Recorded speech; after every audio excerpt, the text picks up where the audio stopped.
Bueno, Honran Mikhail Ivanov. Honran, como luego veréis, es un nombre que le dieron en la India. Su nombre auténtico es Mikhail Ivanov, que además nació, como veis ahí, en 1900. O sea, es muy fácil calcular sus fechas porque, como es en 1900, pues en 1910 tenía 10 años. En el 20 tenía 20 años, o sea, es una forma fácil, ¿no? Bien, como sabéis, los que habéis asistido a otras charlas, y esta es la última del ciclo, es el último, y no por ser el último es el peor. O sea, hice una organización de estos maestros y le tocó, no sé por qué, a Honran ser el último, siendo para mí, después de Blavatsky, ahí más o menos los que más me llegan a mí, ¿no?, de todos estos maestros. Ahí veis los que hemos ido hablando en las diferentes charlas. Parece mentira, pero hemos estado todo un año dando las charlas sobre estos maestros, estos mensajeros. Las tenéis en internet, las podéis ver, descargar, con mejoras, porque con más imágenes que no, a lo mejor aquí no se han puesto. Y pues si había un chiste malo, pues lo he quitado, por ejemplo. Entonces eso también se agradece, ¿no? ¿Por qué está Honran en esta lista de maestros de la logia planetaria? Porque, según mis investigaciones, además de ser discípulo de Peter Dunod, ya dimos una charla sobre él, es discípulo del maestro Kutumi y es un discípulo de segundo rayo. El segundo rayo son esas personas que les gusta enseñar, que irradian amor, que tienen grandes dotes y quieren tanto a la humanidad que se esfuerzan para intentar ayudar en la evolución de los demás seres humanos. Se sacrifican para ayudar en la evolución de los demás seres humanos a través del amor y, sobre todo, en el caso de Honran, de la pedagogía. Como luego veremos, es para mí la cualidad fundamental que tiene. De hecho, en un momento de su vida fue maestro de escuela y ahí pudo poner en práctica a nivel oficial, exotérico, sus conocimientos de trato con la gente, del conocimiento del ser humano, de todas estas enseñanzas aplicadas a una de las cosas más bonitas que hay en el mundo, enseñar a los niños, ¿no? Y luego eso lo extendió al resto de su vida. Las enseñanzas de Honran nos trata como niños. Él suele decir en sus libros, los humanos, pero debería decir los niños. Los niños hacen esto, los niños se equivocan en lo de más allá, los niños deberían de hacer, porque en relación a nosotros, y espero transmitir con esta breve charla lo que yo siento hacia Honran, para mí es su grandeza, su gran amor y su capacidad de hacer entender las cosas a la gente, la pedagogía.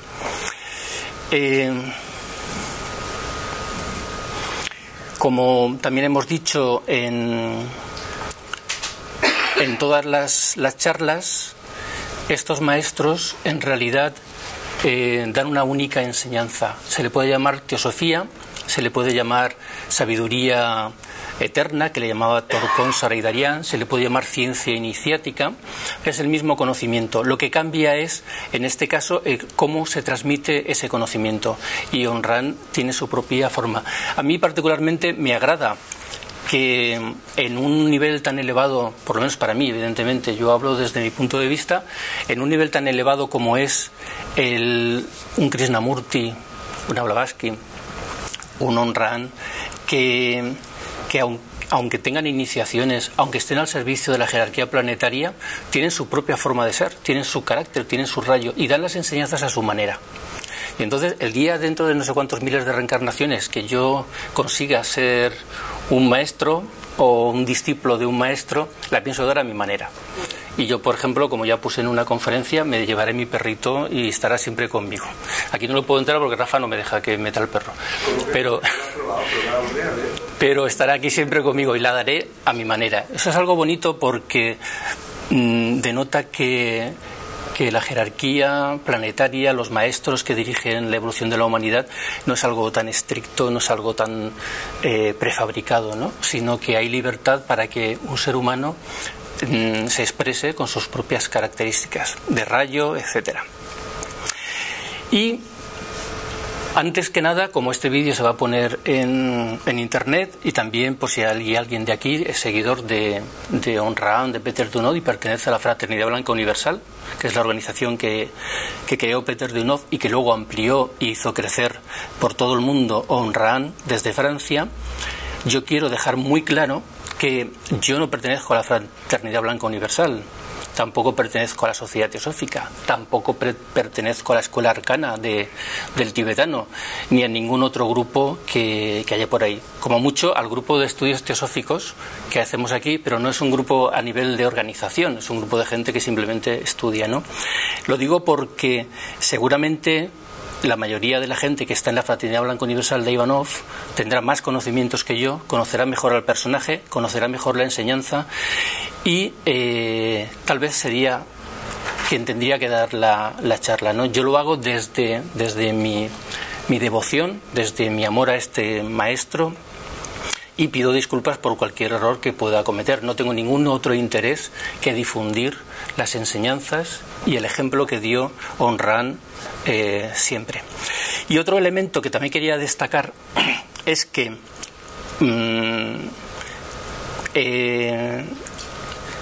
la Fraternidad Blanca aparece en los libros de Ayn Rand. Si bien cada maestro tiene su forma de explicar las cosas, cuando Ayn Rand va explicando, dice los iniciados constantemente, los maestros, se está refiriendo a todas las épocas, pero hay un concepto muy interesante que es la comunidad de los santos, porque una de las características de Ayn Rand es que explica y da las claves de la Biblia, del Antiguo y del Nuevo Testamento, y va cogiendo durante toda su literatura y sus conferencias, va cogiendo determinados pasajes de la Biblia y los explica esotéricamente. La muerte de Cristo, por ejemplo, el grano de mostaza, el hijo pródigo, miles de anécdotas, de enseñanzas veladas en la Biblia, él las va explicando. Y cuando se refiere a la Fraternidad Blanca, le llama la comunidad de los santos. Cuando leáis en Ivanov, en Ayn Rand, la comunidad de los santos, se está refiriendo a la Fraternidad Blanca. Yo he puesto ahí dos imágenes para que veáis que hay una jerarquía, que hay unos seres superiores que dirigen el mundo y que hay un grupo de santos, que es la comunidad de los santos. Creo que hay incluso una festividad en la Iglesia relacionada con esto, no sé si es el Día de Todos los Santos o es otra. Todos los Santos, ¿no? Y esa otra imagen también refleja la misma idea. Y además, en los textos incluso hay conferencias completas de Ayn Rand dedicadas a, que yo lo pronunciaba mal, Melquisedec, yo decía Melquisedec. Bueno, pues este sacerdote que aparece en la Biblia, en el Antiguo Testamento, que luego se le relaciona con Jesús en el Nuevo Testamento, es el equivalente al rey del mundo. De hecho, se dice que está la orden de Melquisedec a la que pertenecía Jesús y a la que pertenecía Ayn Rand.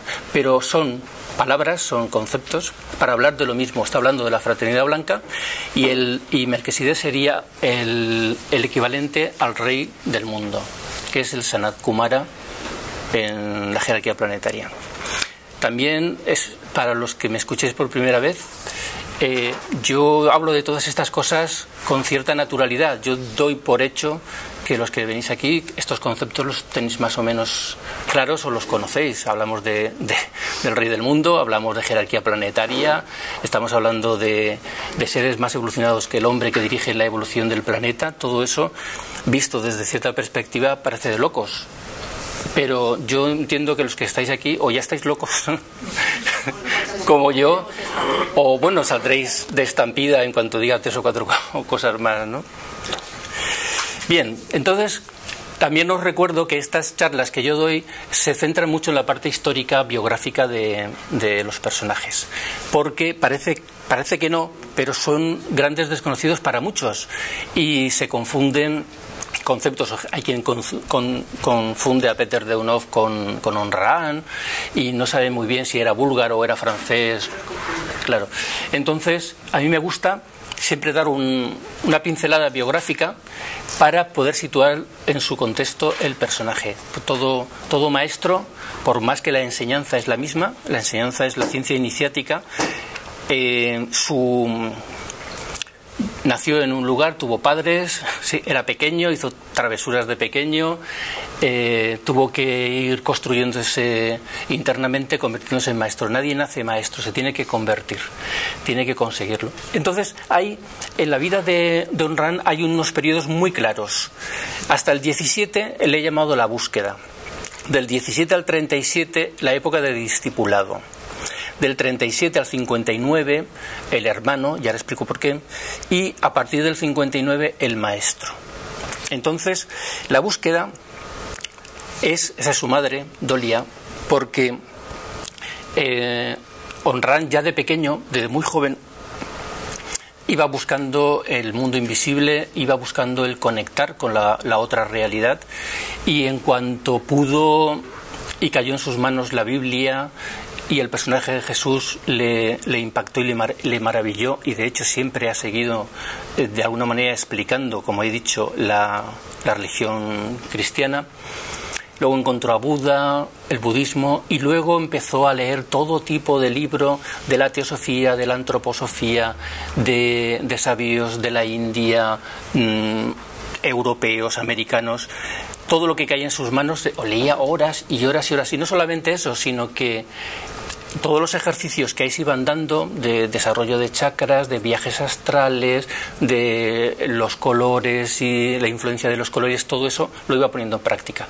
Creo que he comentado, y viene bien al tema de hoy, del sol, que pintaba, yo siempre digo la habitación, pero no era la habitación, pintaba los cristales de su habitación de diferentes colores y, por ejemplo, de rojo, y entonces se ponía a meditar dejando que el color rojo, los rayos del sol atravesando como una catedral alquímicamente los cristales de ese color, para notar y para ver internamente cómo le afectaban, qué vibraciones tenía los colores. Luego lo limpiaba y lo pintaba de otro color, y es lo que yo decía, que a su madre la tenía negra porque iba constantemente pintando, y claro, la gente que pasaba por ahí y veía que los cristales de una vez estaban de verde, otras veces estaban de azul, decía, a ese chico le pasa algo, ¿no? O sea, y no bueno, ¿no? Entonces, en esa etapa de su vida es de búsqueda, porque ya digo, todo lo que caía en su mano, todo personaje de la época, incluso actores, le gustaba mucho el teatro, se hizo amigo de actores para intentar descubrir y además, como todavía era muy ignorante o no había despertado su voz de la conciencia, pues practicaba eso. Por ejemplo, una anécdota, se iba a un parque y se sentaba en un banco y se concentraba en una persona para que se levantara de ese banco y se fuera. O eso lo habréis oído alguna vez, que hay gente que lo hace o lo intenta. O iba por la calle y se concentraba una persona en la nuca para hacer que esa persona se volviera. Eran ejercicios relativamente magia blanca, entre comillas, donde él iba poniendo en práctica sus poderes y se iba dando cuenta de los poderes que tenía, ¿no? Y su madre, y por eso la he puesto, fue importantísima en su vida. Él se quedó huérfano muy pronto y tuvieron que cambiar de ciudad varias veces. Gracias a eso conoció a Peter Donov, y su madre siempre comprendió que era un ser especial. Cuando nació, ella ya hizo una especie de ceremonia ritual privado que ofrecía a su hijo a Dios, y de alguna manera eso se cumplió el resto de la vida, porque Rand no se casó nunca tuvo ni novia ni nada que se sepa, y se dedicó constantemente toda su vida hasta que murió a enseñar, a crear la Fraternidad Blanca Universal, entregado totalmente a la humanidad. Y el amor que le dio su madre y él lo marcó muchísimo. Se cuenta una anécdota de un día que se fue, su madre le había preparado algo para comer, pero era muy poco, y no sé si era una manzana, no sé lo que pero cuando se lo comió notó, de hecho él dice que de ahí luego saca lo que ahora veremos que es el yoga de la nutrición. Esa comida le notaba como su plano etérico, no solamente el estómago y saciarse, ¿no?, sino que internamente se llenaba de energía gracias a esa comida. Y cuando volvió a la noche le preguntó a su madre, ¿qué me has puesto para comer? ¿Qué era eso? No sería la manzana entonces. Porque ha sido impresionante, y dice, nada, lo de siempre, pero te lo he hecho con mucho amor. Eso que dicen las madres, ¿no? Dice, te lo he hecho con mucho amor. Pues al parecer no era simplemente una metáfora, sino que era real, y él empezó en esa época a descubrir el poder que hay en la comida para la transformación, no solamente a nivel físico, sino también a nivel espiritual, porque la comida tiene una parte física, pero tiene una parte etérica, una parte pránica, que alimenta en todos los planos al ser humano si se sabe comer. Y incluso empezó, ahí sí que viene lo de la manzana, empezó a irse solamente con una manzana durante todo el día. En aquel tiempo no tenía, era muy pobre, iba a veces descalzo, no llevaba calcetines, ropa raída, recosida, no tenían casi ni para comer, o sea que no le quedaba más remedio que irse con la manzana, que no es que lo hiciese solo como experimento, sino que no tenía para comer. Pero empezó a sacarle provecho y partido y a descubrir estas leyes de la nutrición que luego enseñó más adelante. Bueno, enseñó. Su maestro Peter de Unol luego le amplió la información para que él luego pudiera seguir enseñándolo. Entonces, esa época de búsqueda termina cuando en el 1917 encuentra a su maestro, que es el que está en el centro, que es Peter de Unov. Entonces, bueno, a ver si adivináis quién es él. El de la izquierda, el más jovencito. El tercero de la izquierda. Empezando por la izquierda, por aquí, para la izquierda para mí. ¿Este? Sí, ese es. ¡Uy, qué rápido! Yo digo, no lo van a descubrir.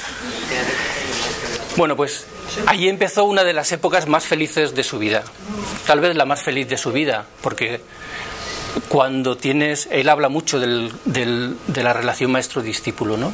Es de los autores que yo he leído, igual que Krishnamurti tira por suelo total el concepto maestro, Aun Rand lo eleva a categoría magistral, ¿no? Magistral, nunca mejor dicho, ¿no? En el sentido de todo lo que aporta poder encontrar un maestro. Y él lo encontró de verdad. Otra cosa es un maestro y otra cosa es un maestrillo o un pseudo maestro o alguien que se dice que es maestro y lo que quiere es aprovecharse de los demás, ¿no? Pero Peter de Unov, a los que vinisteis a la conferencia, espero haber en aquel momento demostrado que era un maestro. Era un maestro de verdad. Era un hombre que solo con su presencia ya estaba enseñando. Era un ejemplo vivo de la enseñanza. Y él, a un joven que iba ansioso, que ya, como os he dicho, practicaba todo tipo de ejercicios, que estaba deseando desarrollarse, conocer el mundo invisible y todas estas cosas, que ya había tenido experiencias muy intensas, como una que se cuenta en la que llegó a oír la música de las esferas. Peter de Unov fue una especie de gracia divina, o sea, es lo mejor que le podía haber pasado en el mundo. Y con él estuvo bastantes años hasta que se fue a Francia. Ya conté alguna anécdota en lo de Peter de Unov, entonces no me voy a entretener mucho. Simplemente, ahí lo tenéis. Recordar que la Fraternidad Blanca Universal que creó Peter de Unov llegó a tener más de 40.000 personas solo en Bulgaria, seguidores de estas enseñanzas. O sea que no estamos hablando de una tontería, quiero decir. Luego, esto trajo muchos problemas, trajo muchos celos por otros compañeros, discípulos de Peter de Unov. En un momento determinado, Peter de Unov le dijo: tienes que ir a Francia y tienes que fundar allí la Fraternidad Blanca Universal, una especie de delegación, de sucursal de la Fraternidad Blanca Universal. En parte porque, no recuerdo muy bien, sí, exacto, íbamos a entrar en la guerra mundial, que en Bulgaria fue terrible, o sea, en aquella zona de Europa fue terrible la Segunda Guerra Mundial. Y en parte porque tenía que expandir las enseñanzas a su manera, cuando él se convierte en maestro. Esa es una foto donde se le ve a él, fijaros ahí, no tiene barba. Luego veréis algunas fotos donde él también se le nota como irradia algo especial. Entonces, en el 37, en París, bueno, había una discípula de Peter de Unov que vivía ahí, le dejó su casa y empezaron a dar ahí clases, se llenaba de gente. La primera conferencia que dio, lo tenéis ahí en las fotocopias que os he impreso. Es el segundo nacimiento, forma parte del tomo 1 de las obras completas.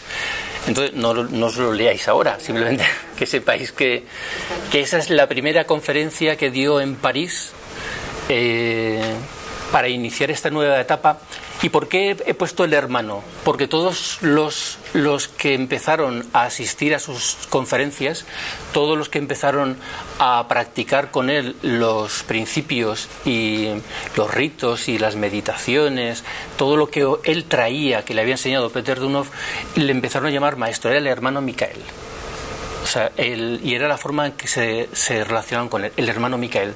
Consiguieron un terreno, fíjate, ahí lo veis, en ese terreno donde luego el Bonfim, que se llamaba así, le llamaron así, luego construyeron un edificio donde podían hacer sus meditaciones, conferencias, etcétera, y él vivía en una caravana pequeñita. Claro, la foto no se ve muy bien, pero la caravana es a mi derecha, a la derecha de la imagen, es lo mismo que veis a la izquierda, no es más. Y ahí vivía él, ahí tenía su cama y estudiaba ahí y tal, y vivía en cuerpo y alma dedicado al proyecto. A veces en casa de unos, a veces en casa de otros, y siempre, como si os fijáis, igual que Peter Dünhoff, siempre elegante. Ahí en la caravana no, porque estaba en un momento de descanso, pero él siempre iba elegante, de traje, con su corbata, su camisa, como un señor. Y forma parte de la grandeza de estos maestros, porque hay un concepto en la enseñanza de Ayn Rand que se llama el cliché, que no podemos explicar hoy, como tantas cosas no vamos a poder explicar, ¿no? Pero él viene a decir que para cualquier cosa en la vida, el primer paso hay que hacerlo lo mejor posible. O sea, si por ejemplo uno va a conducir, el primer día que se pone delante del volante no puede ir corriendo, no debe corriendo intentar ya ponerse a conducir el coche, sino que debe cada movimiento, o si quiere aprender a escribir a máquina o cualquier cosa, o aprender un idioma, hay que empezar muy despacio, muy consciente de cada uno de los detalles, porque si cometemos un error en ese momento de aprendizaje inicial se va a quedar para siempre, o va a costar luego mucho deshacerse de él.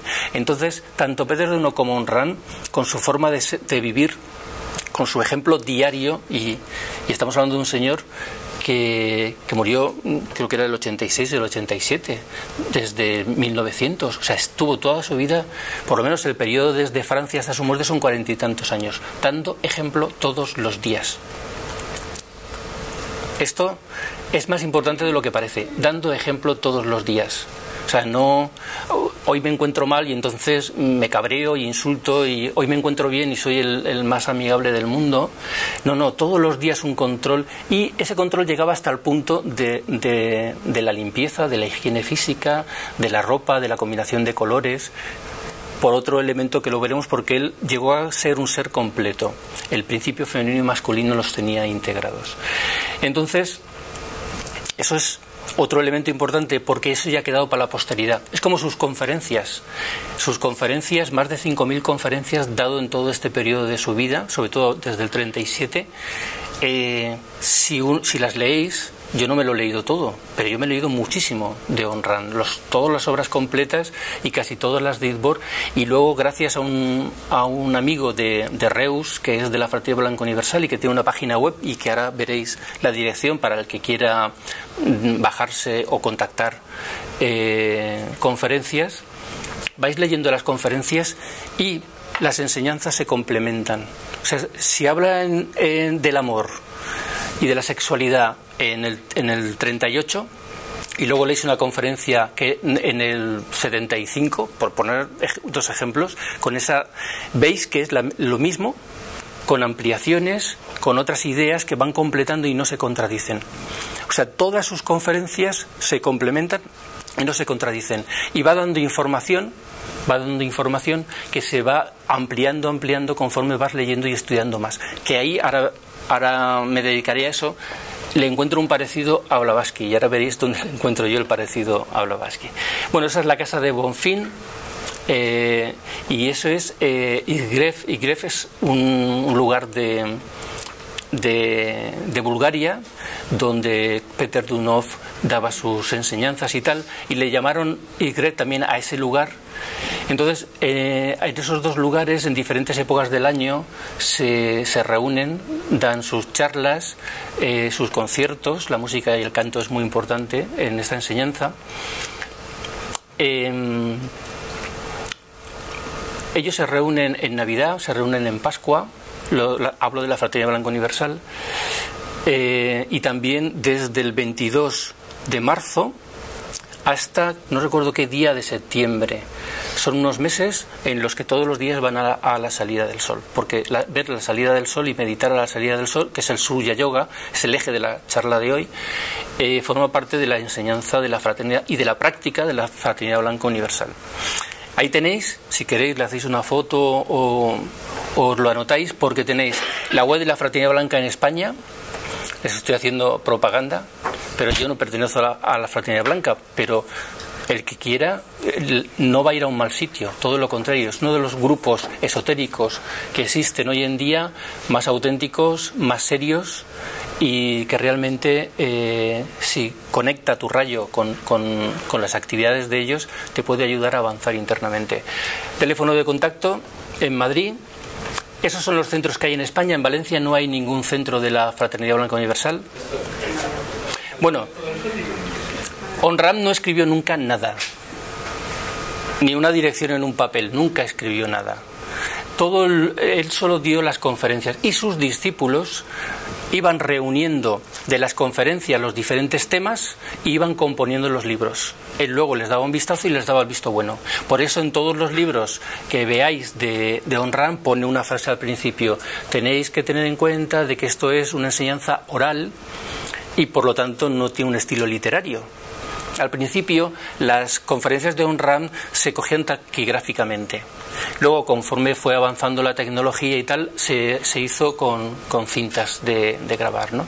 Y luego ya en la última época de la vida, de su vida, se grababan en vídeo. De hecho, yo os voy a poner algunos fragmentos para que lo veáis y lo escuchéis. Bien, luego, ¿por qué he llamado a esta época el maestro? Porque si bien Onram, y ahora os enseñaré una foto de los Himalayas, estuvo en la India, de una visita de la que yo no tengo casi información, en el 59, durante casi un año se va a la India, y ahí en la India va por diferentes ramas,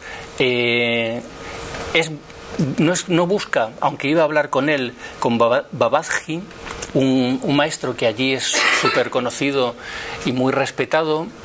Ramana Maharshi también estuvo en las sedes de Yogananda, estuvo por toda la India, también estuvo en Japón, visitando, meditando en los templos, y ese maestro precisamente le miró y clarividentemente se dio cuenta de que había en la parte superior de su aura dos símbolos, que es lo que os decía antes, de que tenía unido el principio femenino y masculino, y le dio un nombre, además un nombre que tiene mucha historia porque está relacionado también con los Puranas y con posiblemente alguna reencarnación anterior de Onram.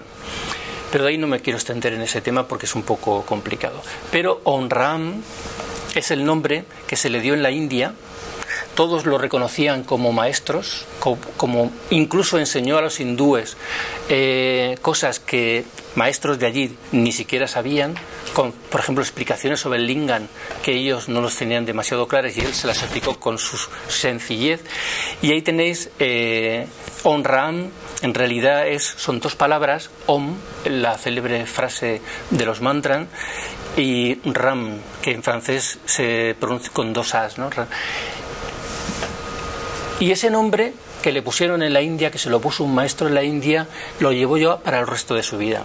Y él dijo que era ese nombre por el que quería que la gente, no por Mikhail, no a Ivanov, sino Onram.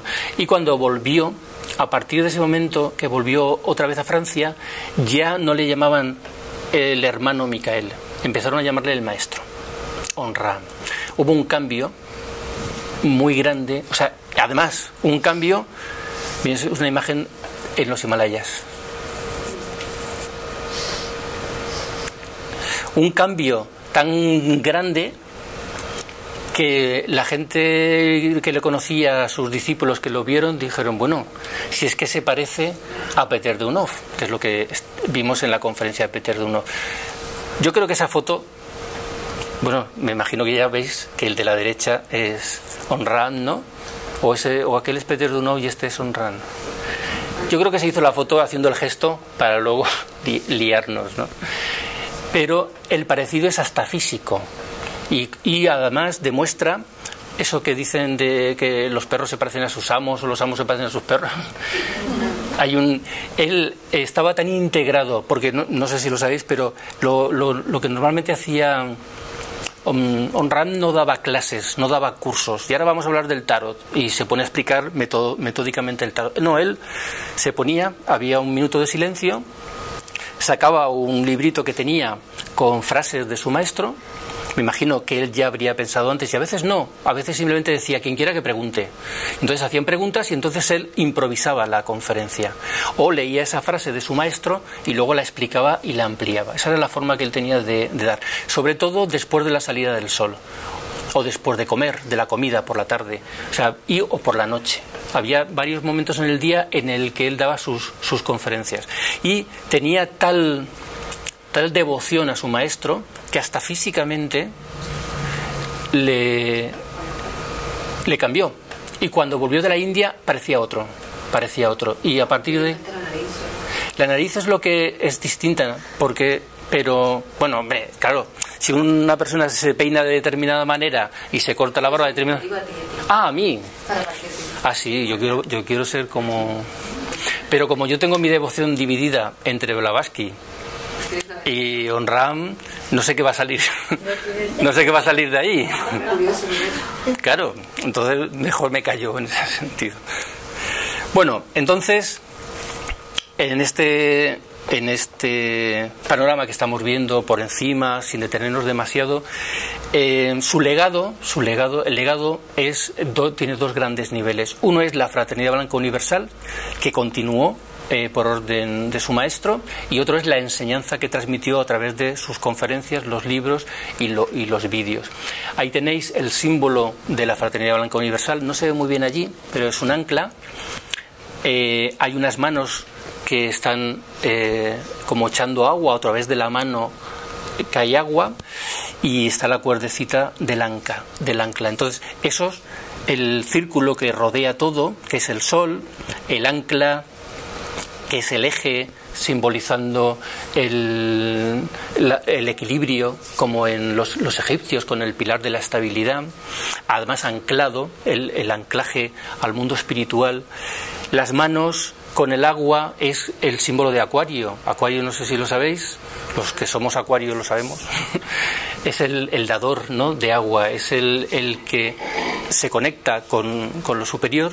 Y el buen Acuario, ojo, está el buen Acuario y el mal Acuario, ¿no? O sea, la energía positiva de Acuario es captar lo del mundo superior y dárselo a los demás hombres. Es el símbolo también de la fraternidad, y es de la era en la que estamos entrando, y bueno, no es por nada, pero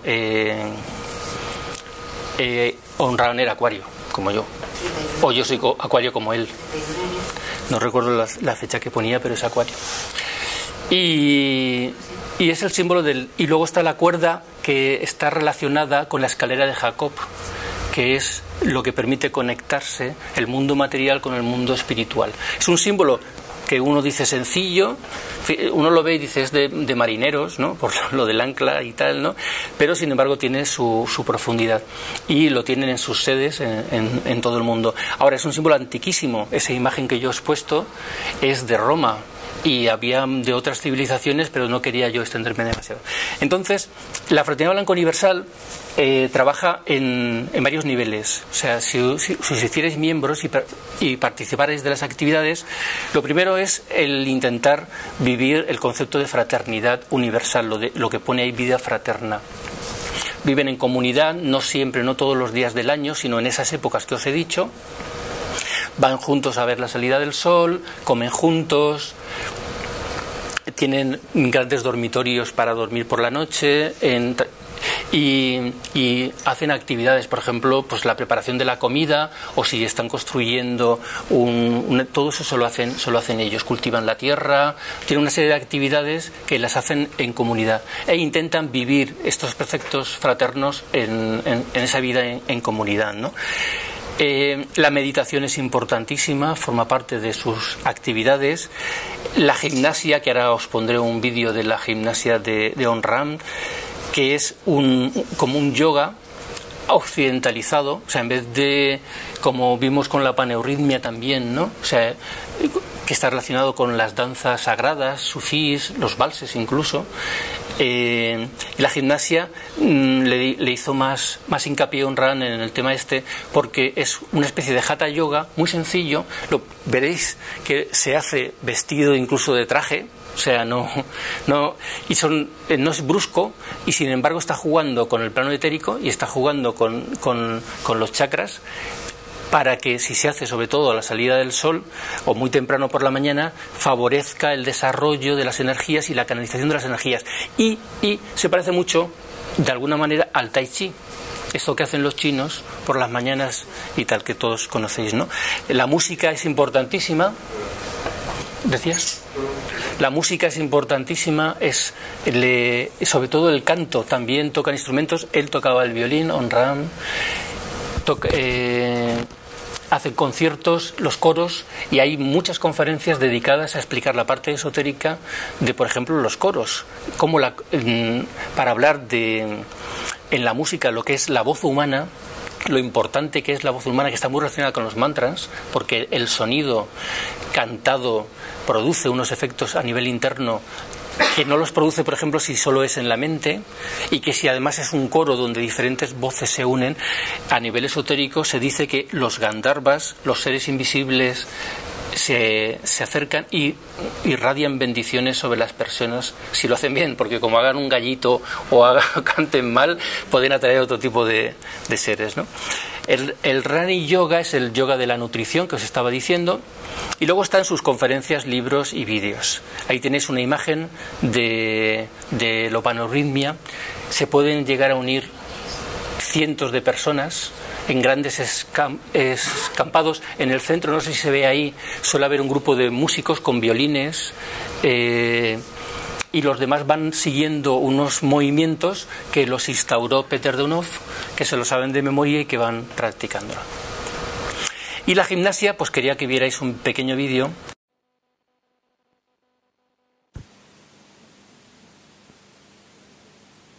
Et maintenant, je vais projeter une lumière sur les exercices que vous êtes en train de faire chaque matin.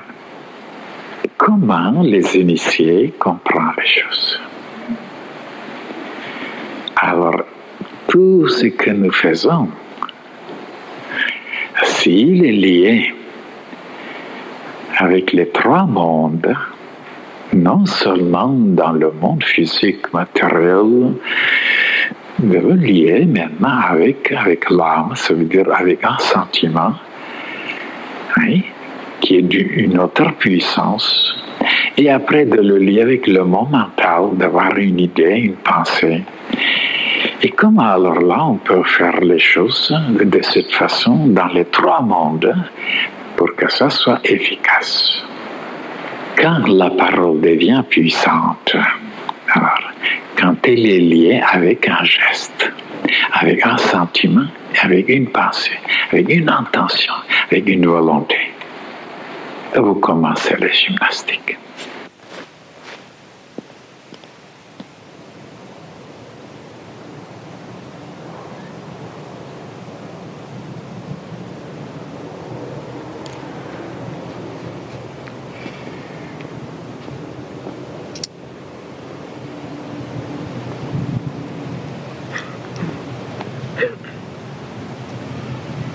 Que toutes les bénédictions du ciel se déversent sur moi et sur la fraternité.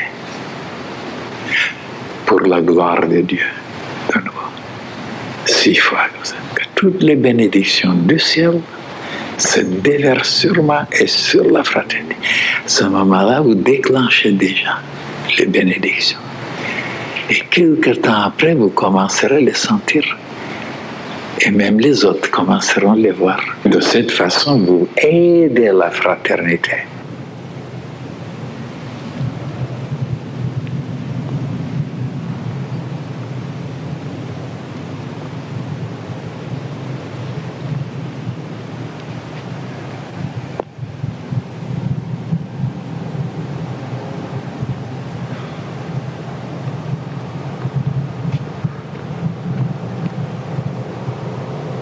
que toutes mes cellules soient magnétisées, vivifiées, ressuscitées pour la gloire de Dieu.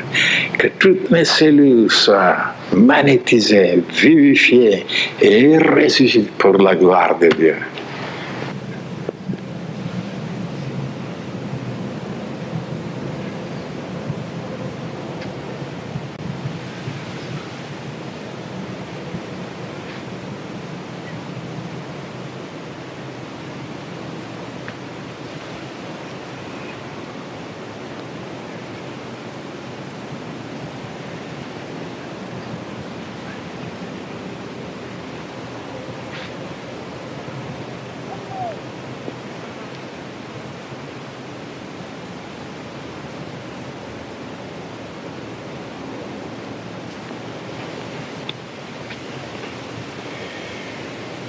Que je puisse nager dans l'océan de la lumière céleste.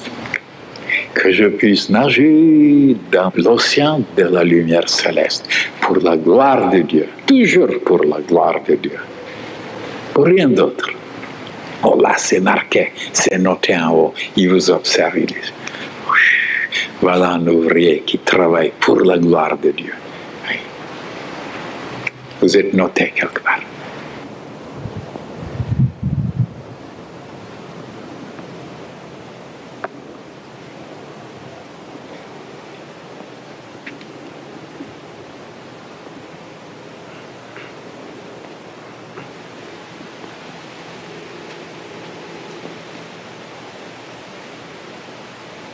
Que tous les liens diaboliques soient coupés, rompus.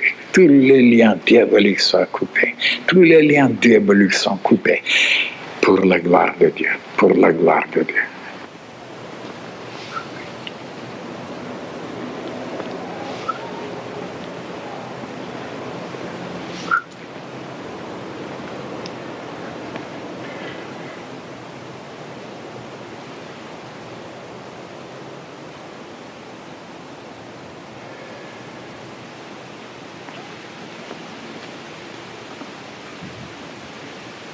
Que l'équilibre absolu, l'équilibre parfait s'installe en moi pour la gloire de Dieu.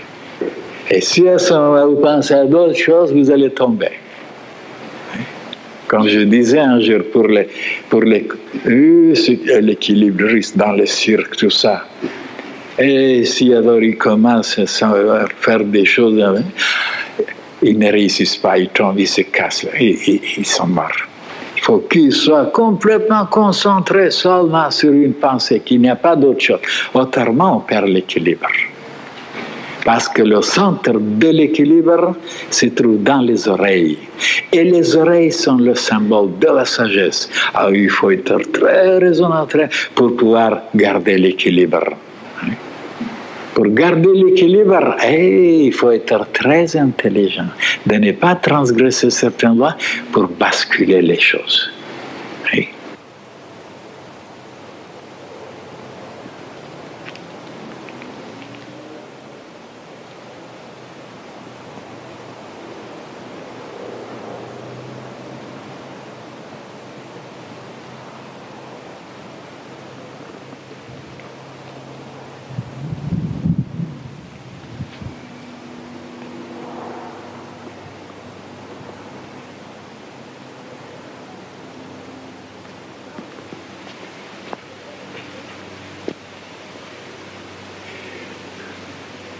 Tous les ennemis de la fraternité blanche universelle, qui soient éloignés, chassés, rejetés, ou alors si vous voulez, parce que les ennemis de la fraternité, ce n'est pas les hommes et les femmes, ce sont des esprits. Et alors on a le droit de les chasser, on a le droit même certains de prendre qu'ils soient pulvérisés. Et après on dit voilà, qu'ils disparaissent, qui s'évanouissent, qui disparaissent pour toujours, pour la gloire de Dieu, pour la gloire de Dieu.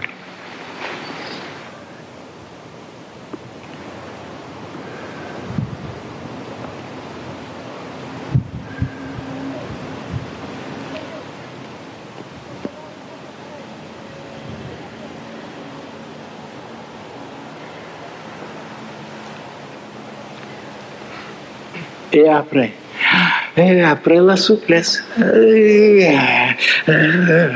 que la souplesse s'installe en moi, pour la gloire de Dieu aussi. D'être souple. Et même de se pencher très en arrière sans tomber. Jusqu'à on ne tombe pas. Ça, il faut s'exercer.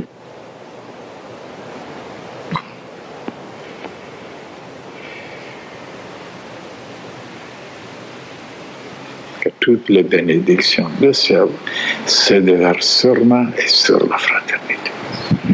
Alors là, on pense à la fraternité.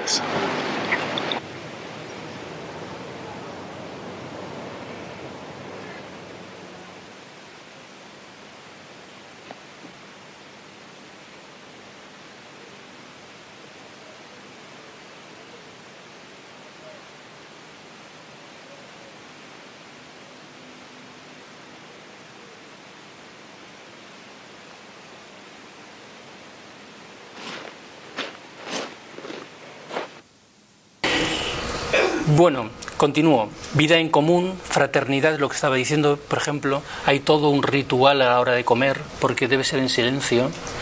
No es una comida donde todo el mundo se pone a hablar, tiene que ser en silencio y donde se come con conciencia. Que yo no lo sabía y luego descubrí que en algunos monasterios japoneses es así.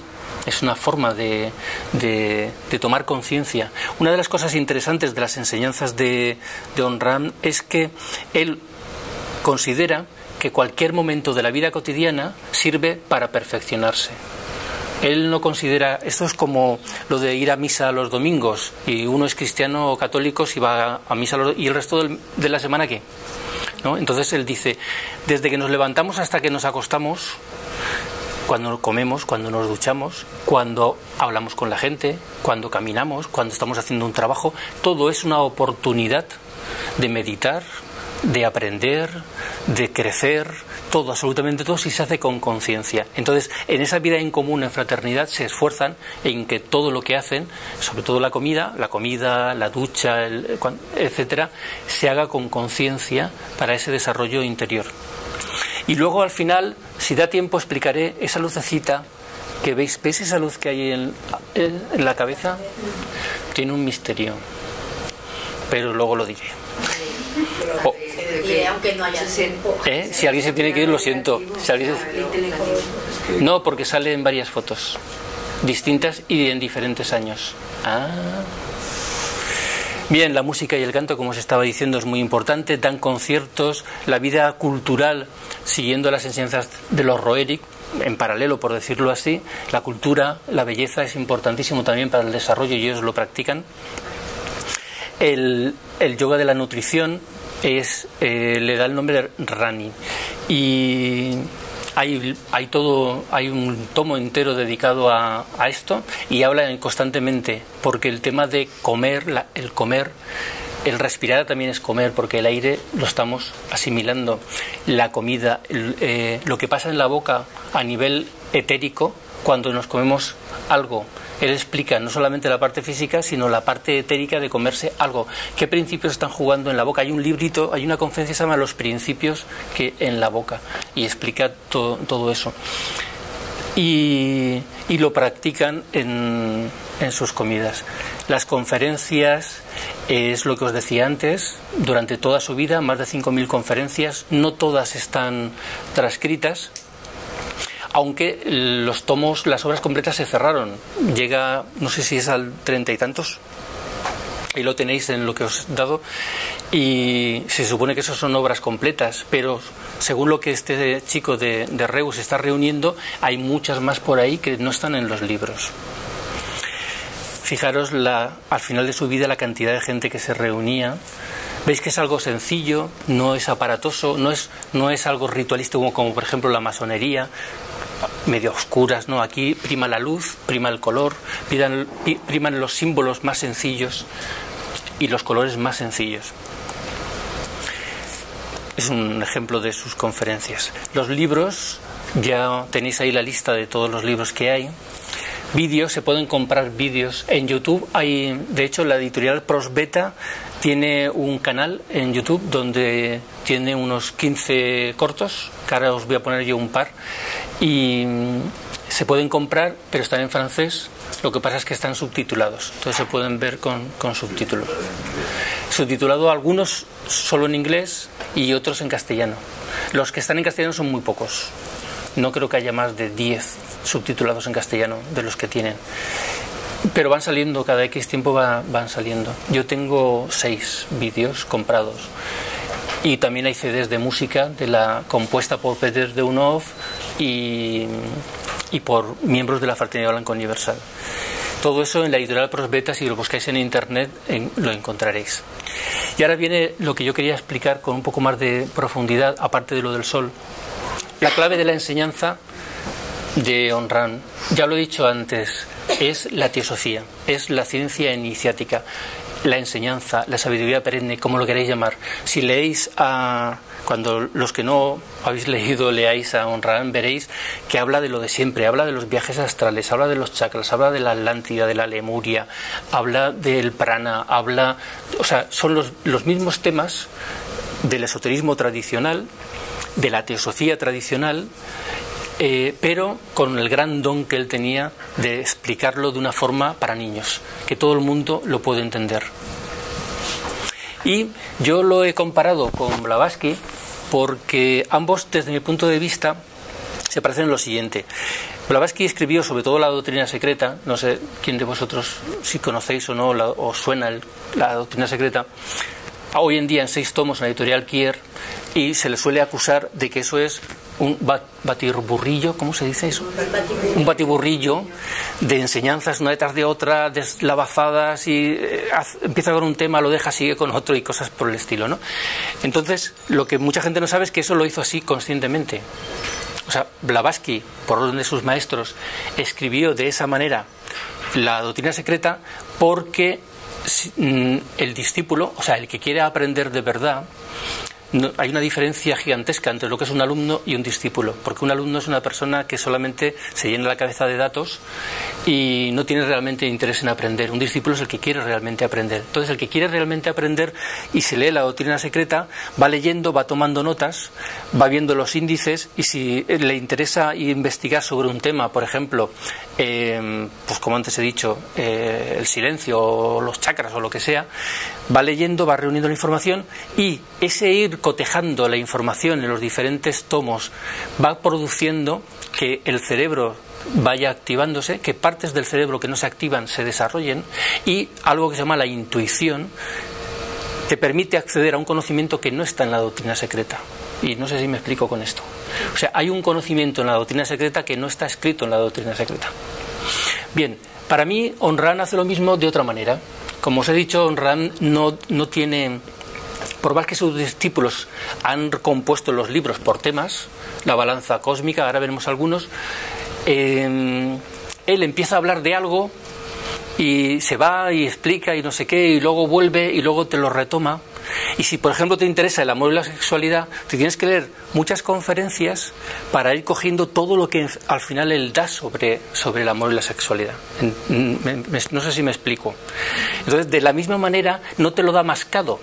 Ayn Rand no te da la información, él te está hablando, y luego además la información aquí es todo lo contrario de Blavatsky. Blavatsky te da datos por un tubo, o sea, información y datos, y los dioses hindúes que en Egipto se llaman así y tienen estas características y la otra, y te pone una cita de Filóstrato o de Plutarco o de no sé quién para explicar las cosas. Ayn Rand no. Ayn Rand, para darte un dato concreto de lo que sea, de los chakras, te lo rodea todo con explicaciones de la vida cotidiana, como protegiendo por un lado la información, siempre relacionada con el ser humano, siempre relacionada con la vida práctica, y sobre todo de manera que no haya forma de que la puedas entender mal, y una información que podría ser utilizada para el bien la utilices para el mal y se convierta en magia negra. No sé si me explico con esto. Entonces, en eso son lo inverso, pero en el cómo se da la información para que el discípulo crezca, para mí es lo mismo, ya sea con toda la cantidad de datos que da Blavatsky o ya sea con muy poquitos datos pero que también tienes que ir buscándolos para ir reuniendo. Bien, y esta es para mí la cualidad primordial que define a Ayn Rand. Debéis comprenderme, yo tengo el privilegio de disponer de un lenguaje muy claro, muy sencillo, casi infantil, mientras que todo lo que podéis encontrar en las obras de los religiosos y de los filósofos es tan abstracto y oscuro. Pero ¿por qué no simplificar la expresión de las grandes verdades? Esta es una cualidad que Dios me ha dado, la de saber presentar las cosas claras y sencillamente. Bien, voy a dar un paseo rápido por algunos libros y algunos temas, pero no me voy a detener porque si no se nos va a hacer larguísimo y yo quiero que le escuchéis a él. Por ejemplo, uno de los temas que salen en muchas obras es lo espiritual en la vida cotidiana, lo que os decía antes, de que todo lo que hacemos en la vida cotidiana, hacer el amor, comer, andar, trabajar, todo se puede hacer desde un punto de vista, digamos, vulgar, inconsciente, o se puede hacer de un punto de vista, no me malinterpretéis, aristocrático, en el buen sentido de la palabra espiritual. Tenéis un libro ahí que es Reglas de Oro para la vida cotidiana, que es un libro relacionado con este tema, y tenéis uno que se llama El espiritualista en la sociedad, donde explica precisamente esto que a veces le pasa a gente que quiere tener una vida espiritual y se encuentra que la sociedad en la que estamos viviendo es tan materialista que o tiene que chocar con los ambientes. Por ejemplo, donde yo trabajo, un amigo mío fue a unos cursos de yoga y una empresa con la que trabajaba, el director de la empresa daba cursos, él no, traía gente para que diese a los trabajadores cursos de diferentes temas de estos, yoga, etcétera, ¿no? Reiki, cosas por el estilo. Y en mi trabajo no se atrevía a decírselo a nadie, porque sabía que si decía que había ido a eso, se iban a meter con él y le iban a criticar. Y una chica que estaba estudiando en el mismo trabajo budismo, tampoco se atrevía a decirlo en el trabajo porque sabía por la experiencia de muchos años que si decía que estaba estudiando budismo se iban a meter con ella y le iban a ridiculizar. Ante eso hay gente que se esconde y su vida espiritual la lleva a escondidas, o hay gente que se enfrenta al entorno. Hay diferentes formas de actuar, ¿no? Entonces para mucha gente es un problemón, ¿eh? No es una cosa tan sencilla. ¿Hasta qué punto te muestras como eres en la vida cotidiana con la gente con la que trabajas, sobre todo, ¿no? Bueno, el yoga de la nutrición, tenéis un tomo entero de las obras completas dedicadas al yoga de la nutrición. Y aquí unas frases de Ayn Rand, que es el que importa aquí. No importo yo, sino que le escuchéis a él y que os dirijáis a sus obras.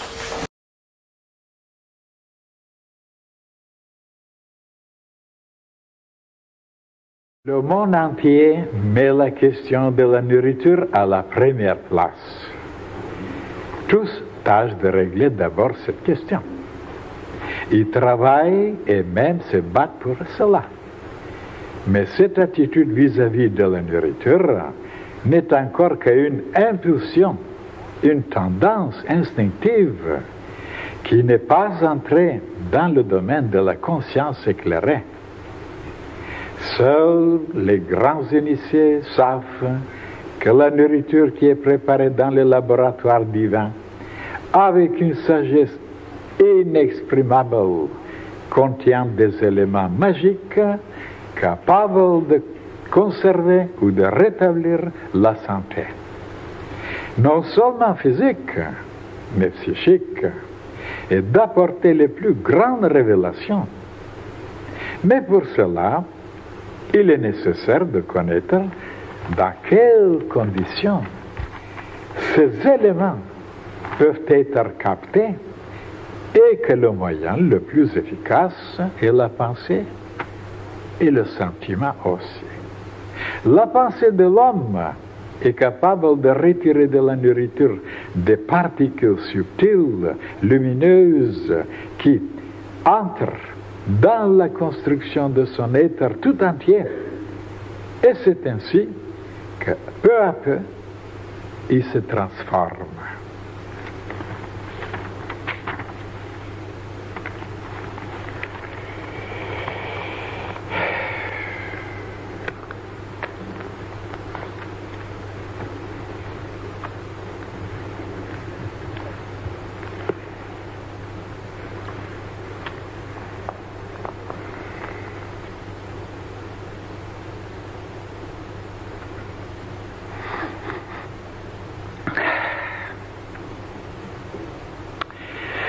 Cette page, mes chers frères et sœurs, n'est pas tellement inconnue, tellement difficile à comprendre, parce que déjà, il y a un petit livre qui traite de la nutrition. Qu'est-ce que c'est la nourriture et dans quelles conditions il faut l'absorber? Ce qui n'est pas connu justement, malheureusement, par le monde entier.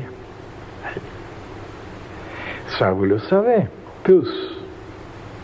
Vous avez assisté, vous avez observé, vous êtes invités pendant des repas, comment on mange, comment on parle, comment on discute, comment on est en colère, comment on casse les choses.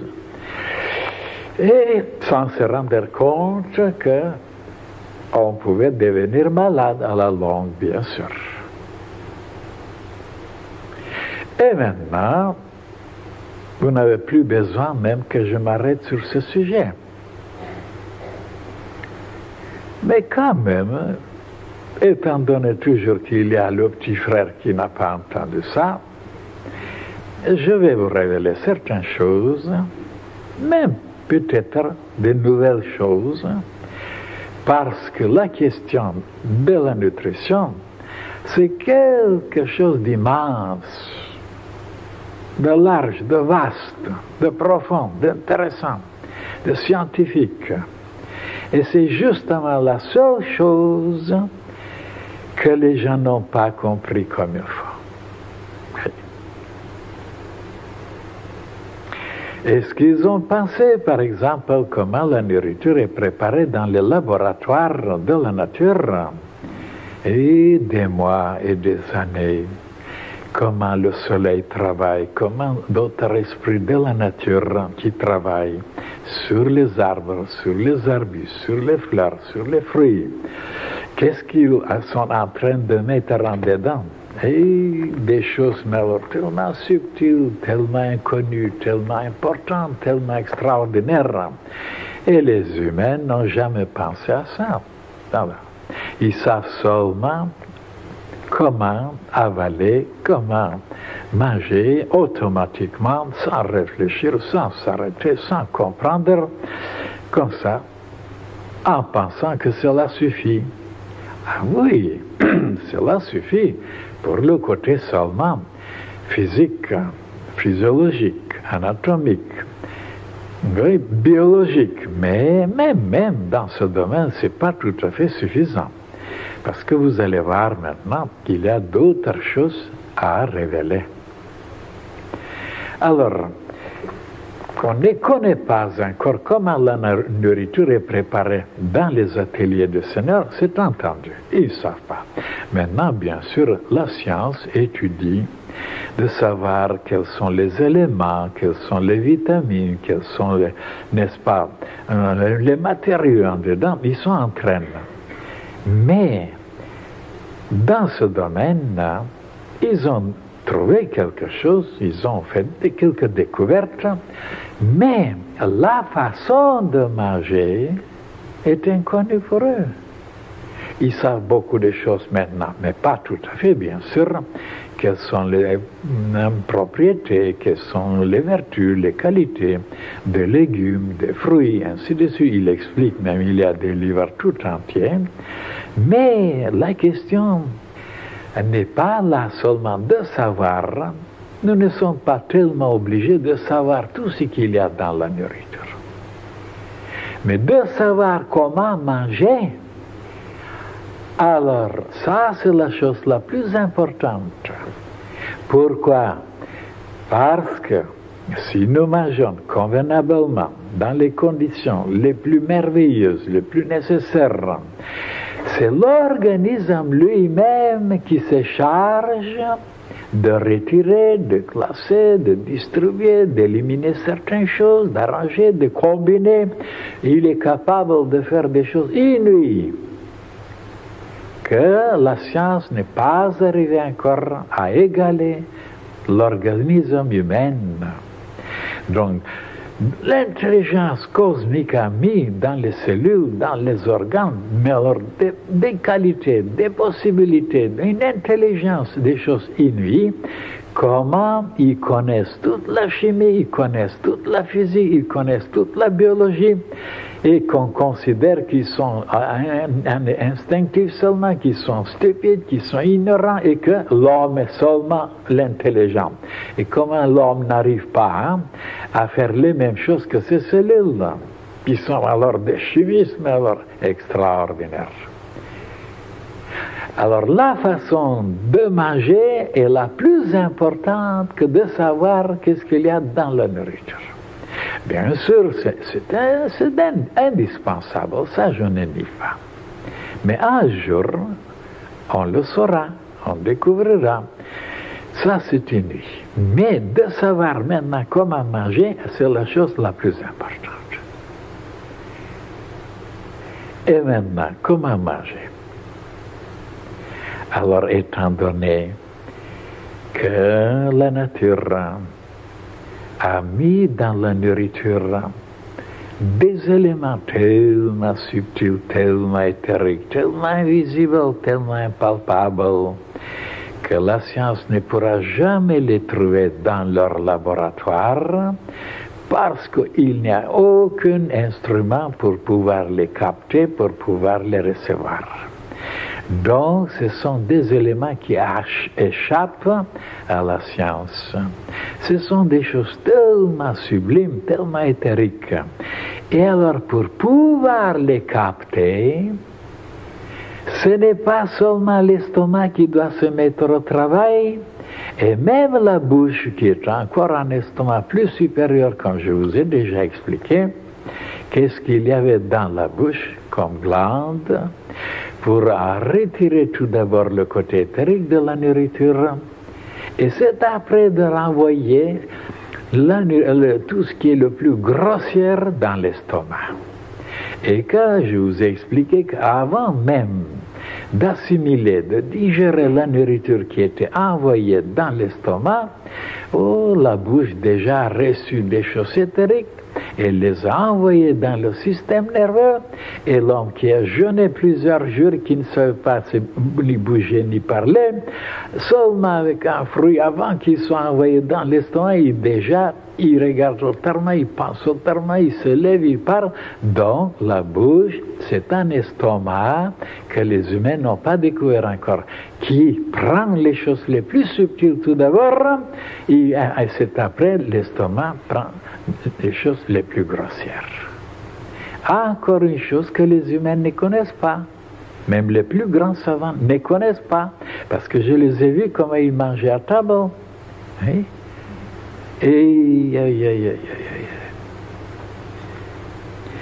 Alors, maintenant, les conditions, ça veut dire dans quel état il faut manger. Étant donné que c'est une chose parmi les plus importantes dans la vie, parmi les plus importantes, puisque sans la nourriture, sans ces forces qu'on en reçoit, on ne peut rien, on est mort. Alors donc, il n'y a rien au-dessus de la vie. Tout le reste, d'apprendre, de lire, de travailler, de bricoler, de se bagarrer, c'est à la deuxième, troisième et unième place, parce que sans la vie, il n'y a rien. Donc la chose la plus importante, c'est la nutrition. Bien sûr, après il y a la respiration, après il y a encore d'autres choses, mais prenons dans le plan physique, il n'y a rien qui dépasse la nutrition. C'est la clé de tout, c'est le commencement de tout. Voilà, c'est la chose la plus importante. Mais seulement quand on sait comment recevoir la nourriture, et c'est ça justement qui manque. Il mange automatiquement, il mange mécaniquement, il mange inconsciemment, il mange dans n'importe quel état psychique. Quand on est ennuyé, quand on est en colère, quand on est perturbé, quand on est désaxé, toujours on mange à ce moment-là, et sans se rendre compte que la digestion, les captations, les absorptions ne seront pas idéales. Il y aura toujours quelque chose qui manquera, il y aura toujours quelque chose qui nuira, et c'est comme ça que toutes les maladies proviennent de la nutrition défectueuse. Oui. Bien sûr, il y en a encore d'autres choses aussi dans le domaine du sentiment, dans le domaine de la pensée, mais beaucoup de maladies proviennent de la façon défectueuse de manger. Et maintenant, la lumière que je peux vous projeter maintenant là-dessus, c'est de savoir maintenant dans quelles conditions on peut manger correctement. Tout d'abord, de savoir que la nourriture contient des éléments de la plus haute importance, non seulement pour le domaine physique, pour le corps physique, mais pour la pensée, pour l'âme, pour l'esprit, pour les sentiments, pour l'état de conscience. Et alors, de savoir tout d'abord, deuxièmement, de montrer une telle importance, un tel respect, un tel amour envers cette richesse que la nature nous donne en profusion, généreusement, et que nous sommes tellement aveugles, tellement bêtes, tellement ingrats, comment voulez-vous après recevoir des choses divines? Tout d'abord, donc, d'avoir la conscience de l'importance de ces éléments. Et on ne peut pas le faire si on marche, si on parle, si on crie, si on gesticule, si on casse les choses. C'est pourquoi le silence qui existe ici maintenant pendant les repas est de la plus haute importance. Donc le silence est une condition seulement qui aide les créatures de pouvoir se concentrer, de pouvoir penser, de pouvoir sentir pour pouvoir attirer, capter, recevoir des choses sublimes et subtiles. Et c'est pourquoi à ce moment-là, dans ce silence, on est tranquille, on n'est pas dérangé, on pense à la nourriture et on l'aime.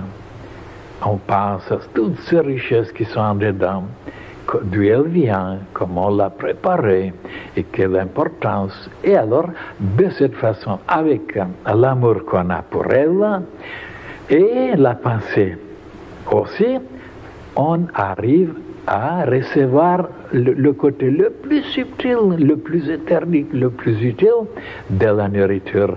Et de cette façon, on nourrit non seulement le plan physique, mais le corps éthérique, le corps astral, le corps mental.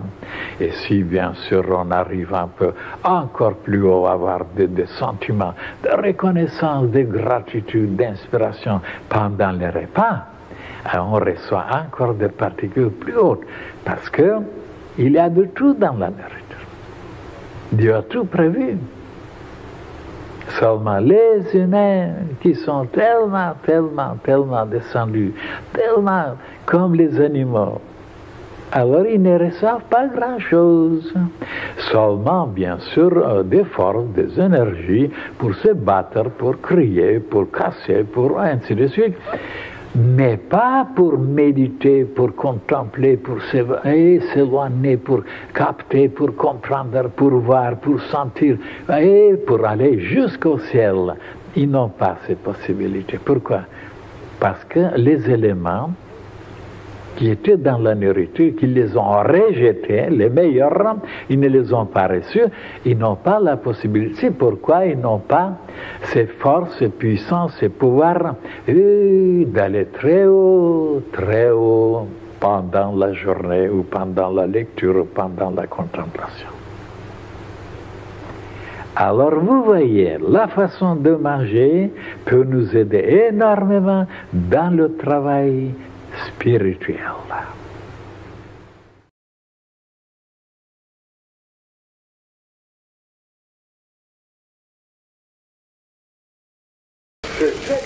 Lo que está leyendo es de su maestro. La comida y el proceso de cocinar es alquimia. Y de hecho, se puede curar a una persona con determinadas comidas. Yo ya no hablo ni de la homeopatía ni de las medicinas, sino comida. La comida hecha de determinada manera y combinando de determinada manera puede sanar a una persona, y eso me imagino que lo sabéis. Pues los iniciados, lo dice Aun Rand, que conocen el valor más profundo y esotérico de las plantas y sobre todo de las plantas, los frutos, etcétera, pueden llegar a hacer una alquimia que pueden llegar a transmutar a una persona. La era de la intuición. La era de la intuición lo he llamado porque una de las cosas que repite constantemente Aun Rand es que hoy en día, en la era de Acuario en la que estamos entrando, y en la antesala de la nueva humanidad, que él le llaman la Nueva Jerusalén, no importa tanto llenar la mente de datos. Lo que hay, eso es como antiguo, eso es como de la era anterior. Lo que toca en esta nueva era es el desarrollo de la intuición.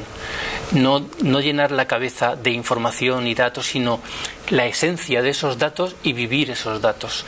Entonces tiene 2 tomos, que es la llegada de la Edad de Oro, Acuario, donde también habla de política, porque habla de cómo van a cambiar los sistemas políticos en el futuro, etcétera.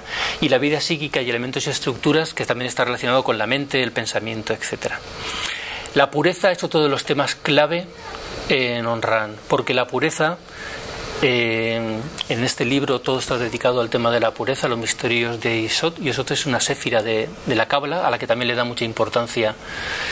Una de las, a la hora de explicar cosas, las 2 grandes corrientes tradicionales que utiliza Aun Rand es la Biblia, o sea, la tradición cristiana, y la Cábala, la cabalística. Y con el árbol sefirótico y con las enseñanzas que hay en la Biblia explica prácticamente casi todo. Ahora, cuando explica, lo que está dando es la teosofía. Y como dije en la radio, y digo constantemente, cuando digo teosofía no me refiero a la sociedad teosófica.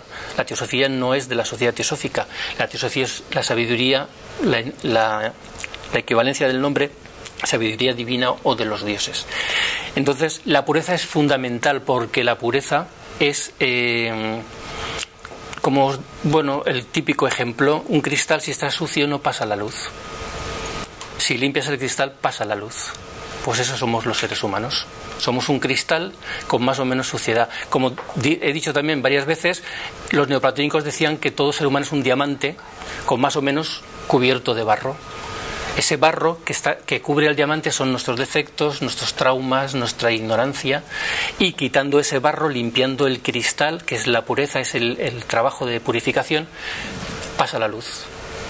Y puede, no solamente te vuelves brillante, te vuelves luminoso, que está relacionado con el tema del sol, un hijo del sol, que considero yo que es Aun Rand, sino que qué propiedad tienen los diamantes y los cristales limpios, dejan pasar la luz. Dejan pasar la luz. O sea, uno de lo que busca no solamente Aun Rand, sino en todos estos maestros, el que el ser humano se purifique. Y purificarse no es, repito, llenarse de datos, limpiarse de todas las impurezas para que salga lo que realmente somos. Eso es lo maravilloso de la idea. Es que ya somos diamantes. Es como decía Jesús: dioses sois y lo habéis olvidado. Es que ya lo somos. Lo que pasa es que nos hemos olvidado y estamos tan pendientes del pequeño yo, del yo inferior, que no nos damos cuenta de nuestro yo superior. Y además el diamante es de las piedras más duras que existen, ¿no? Un detalle, por si os interesa.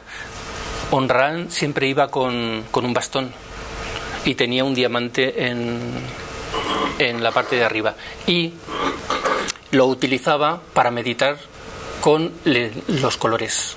Una de las cosas que él hacía, por ejemplo, si tenía que estar esperando en algún sitio, si tenía que viajar, etcétera, él aprovechaba el diamante, porque él dice que los colores más puros son los que se ven en el espectro a través del diamante, y esos colores más puros, él, igual que hacía en su casa de pequeño con los cristales que los pintaba, pues seguía meditando utilizando su bastón.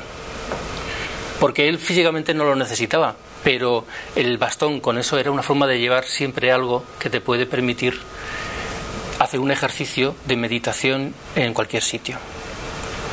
Unas palabras sobre la pureza.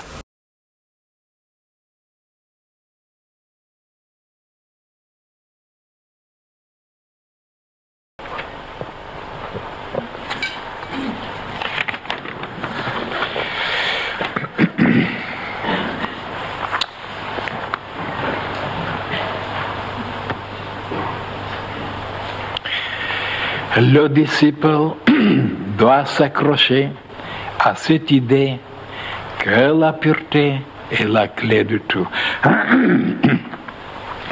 De la vie éternelle, de la clairvoyance, de la santé, de la joie, de la puissance, du savoir.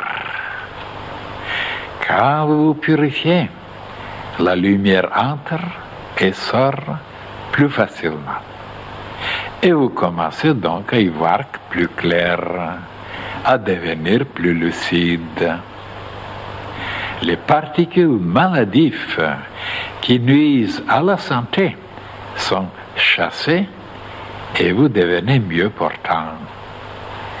Celles qui entravent la volonté sont rejetées et vous devenez plus fort. Tout ce qui est ténébreux et obscur vous quitte. Et si vous étiez triste, la joie vous envahit, car la joie n'est rien d'autre qu'un aspect de la pureté.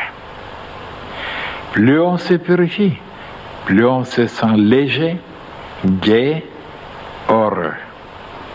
Et comme l'impureté entraîne la fermentation, la putréfaction, la dislocation et la mort, plus on se purifie, plus on marche vers l'immortalité. Donc, l'immortalité, la joie, le bonheur, le savoir, la puissance, la santé ne sont rien d'autre que des aspects différents de la pureté. Voilà un résumé de la science initiatique. À vous maintenant de vérifier si c'est vrai.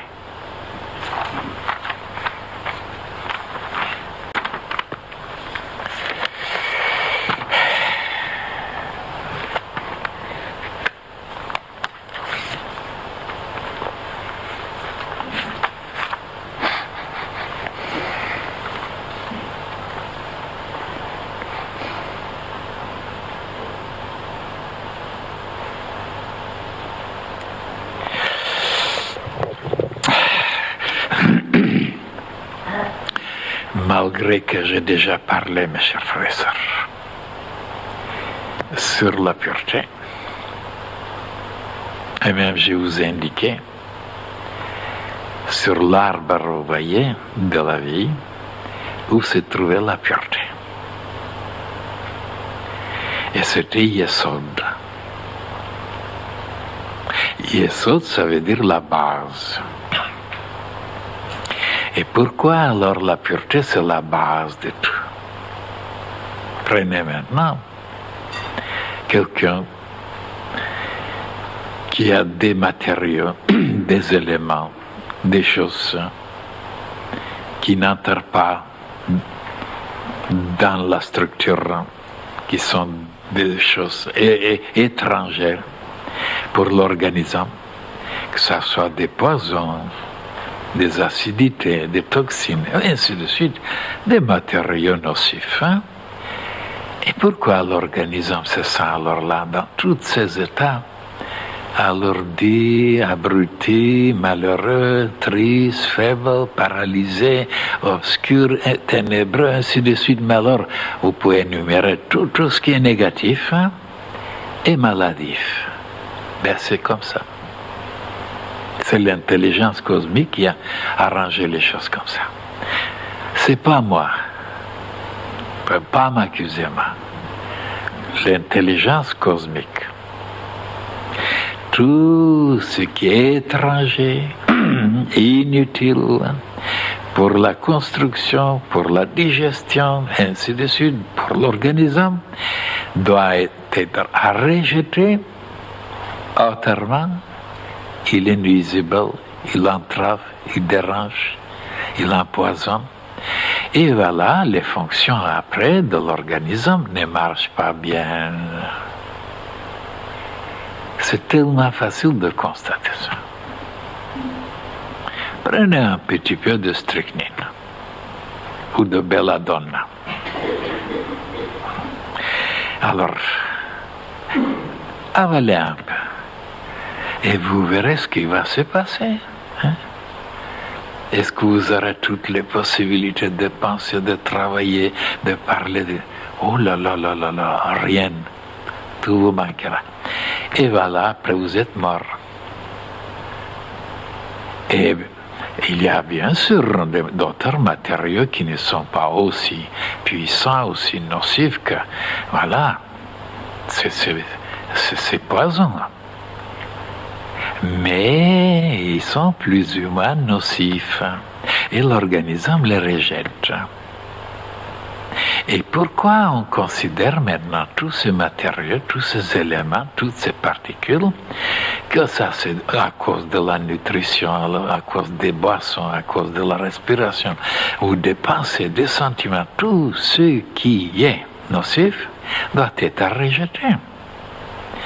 Ben, c'est ça le résumé du mot pureté. Et qu'est-ce que c'est la pureté?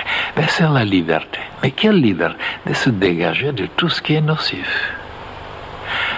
Oh, alors le mot pureté à ce moment-là prend une importance incalculable. Et comment ça se fait que maintenant, justement, c'est ce côté-là qui est négligé le plus. Il y a d'autres choses sur lesquelles on se concentre. On veut les avoir, on veut les posséder. On travaille, on fait des efforts, des sacrifices, etc. Et la pureté, ben, on ne la cherche pas. Pourquoi?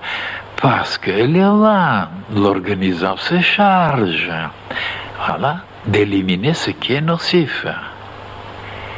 Je vous assure, mes chers frères et sœurs, vous direz non, non, non, non, non, c'est pas vrai, c'est pas vrai, c'est pas vrai. Dans le passé, bien sûr, on ne connaissait pas l'existence des bacilles, des microbes, des germes nocifs. Alors à ce moment même, on ne se lavait pas les mains quand on devait manger. On ne mangeait pas même les fruits ou la nourriture. Alors on buvait même de l'eau d'un ruisseau qui était déjà sale et dégoûtant. Comme souvent les animaux, les pauvres, ils sont obligés, il n'y a pas d'autre eau. Alors, et voilà comment ils mouraient comme des mouches à cause de ces impuretés. Parce qu'on ne savait pas qu'il y avait des microbes. Et maintenant, je vais vous dire maintenant pourquoi les plus grands maîtres se concentrent et comptent, se basent seulement sur la pureté. Mais pourquoi? Parce qu'ils savent que la pureté comme base leur donnera tout le reste. Et comment tout le reste? Mais regardez maintenant. Vous avez quelque chose que vous avez mangé d'impur. Ben, vous êtes nerveux, vous êtes mécontent. Enlevez ça, de nouveau, vous êtes calme, dans la paix et lucide. Ça, tout le monde l'a constaté. Ou que ça soit des vins, des boissons, des liqueurs, des poisons. Donc, enlevez le poison, purifiez donc, ou certains qui doivent vomir, et ils se sentent bien après. Il faut donc enlever ce qui est nocif, ce qui est ténébreux. Et voilà comment, donc, tout s'ensuit après. On se sent bien. Après, on se sent plus éclairé. La pensée marche mieux pour résoudre les problèmes, pour trouver certaines choses. Et après, on se sent plus fort, plus puissant pour agir, pour faire le travail. Et on est plus heureux. Donc, regardez comment tout est lié, basé sur la pureté. Alors, la pureté vous donne plus de possibilités à comprendre les choses, à les pénétrer, à les connaître. Vous donne plus de possibilités pour vaincre les difficultés parce que la volonté se renforce. Et vous devenez beaucoup plus expressif parce que vous avez la joie, le bonheur, le contentement. Et tout ça se reflète sur la santé et la santé s'améliore. Et ainsi de suite. Mais alors, tout est basé sur la pureté. Alors, mettez des impuretés, commence à pourrir, commence à fermenter, et bien vous verrez après la perdition, la dislocation, voilà, l'assombrissement, l'affaiblissement, et l'homme disparaît. Et pourquoi? Parce qu'il n'était pas intelligent, parce qu'il n'était pas riche, parce qu'il n'était pas puissant. Non, parce qu'il était impur. C'est l'impureté qui amène dans ce destruction. Et la pureté qui vous amène jusqu'au sommet, jusqu'au ciel.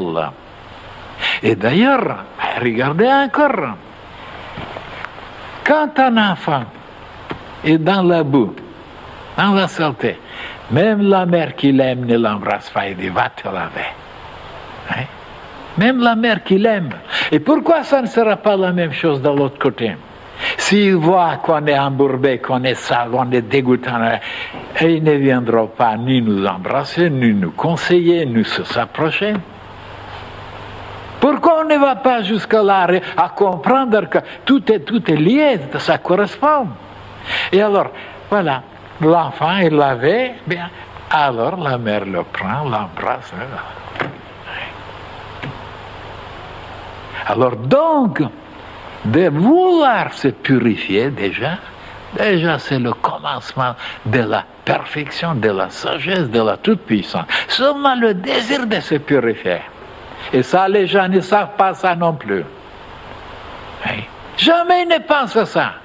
Ils se préoccupent de d'autres choses et ils ne peuvent pas les obtenir parce que la pureté empêche, comme je vous disais, l'impureté dans la lampe de pétrole a empêché la lumière de pouvoir sortir éclairée. Donc, alors quand on se purifie, plus on se purifie dans ses pensées, dans ses sentiments, dans sa nutrition, dans son comportement, la lumière, comme je vous ai dit, qui est déjà la lumière dans le cosmos, voilà, pénétrant dedans facilement, elle nous éclaire et on voit plus clairement comment se diriger, comment résoudre les problèmes, comment se comporter, quels sont les résultats, les conséquences de chaque chose que nous faisons. Ça, on le voit clairement à cause de la pureté. Et non à cause des lectures, à cause des universités, à cause... Non. Tous ces gens-là qui ont fait des universités, rien n'est clair dans leur tête, ni pour leur avenir, ni pour tout ce qu'ils font. Alors, c'est la pureté qui vous révèle tout, qui vous découvre tout, la pureté. Et voilà pourquoi les mystiques, les initiés, les religieux, ils ne pensaient qu'à la pureté.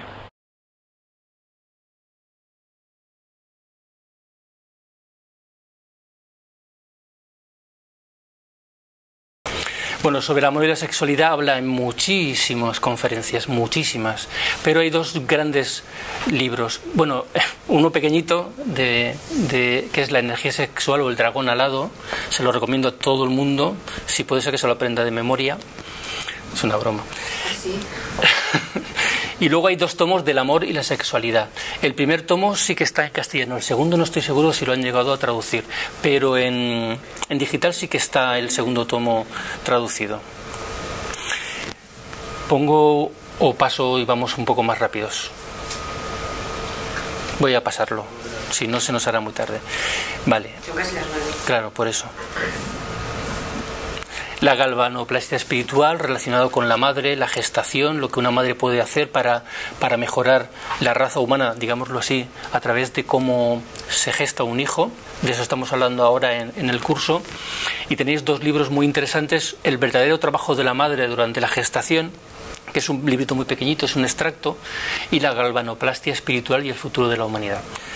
Es uno de los temas también estrella de Onram. Como os decía, sobre la cábala se habla en todos los libros. No hay librito que no tenga el árbol sefirótico y que aproveche cualquiera de los sefirot para explicar muchos elementos. En este en concreto, la balanza cósmica, se utiliza bastante.